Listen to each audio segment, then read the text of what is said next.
40 நாட்கள் 40 வார்த்தைகள். இன்று 29வது நாள். இன்று நாம் கற்றுக்கொள்ளப் போகிறதான வார்த்தை சாலகம். சாலகம் என்று சொன்னால் சுரங்கப்பாதை என்று சொல்லலாம்.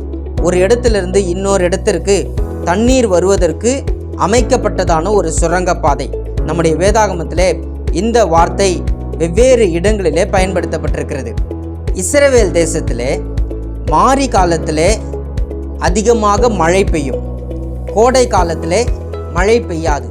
மாரி காலத்திலே பெய்யக்கூடியதான மழை நீரை சேமிப்பதற்காக சாலகம் போன்று சுரங்க பாதையை அமைத்து அந்த தண்ணீரை பத்திரப்படுத்தி கோடை காலத்திற்கு பயன்படுத்தும்படியாக சேமித்து வைத்திருந்தார்கள். சில சாலகம் நல்ல கற்களினாலே கட்டப்பட்டிருந்தது, சில சாலகம் குகையாக வணையப்பட்டிருந்தது.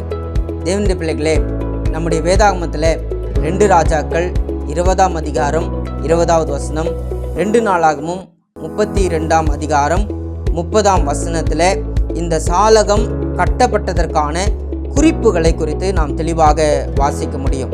எப்படி சாலகத்தின் மூலமாய் ஒரு பட்டணத்திலிருந்து இன்னொரு பட்டணத்திற்கு தண்ணீர் எடுத்து செல்லப்படுகிறதோ, அதே போல நீங்களும் நானும் பரலோகத்திற்கு நேராய் அநேக மக்களை அழைத்து செல்கின்ற உன்னதமான பணியை செய்கின்றவர்களாக வாழ கர்த்தர் நம் ஒவ்வொருவருக்கும் உதவி செய்வாராக.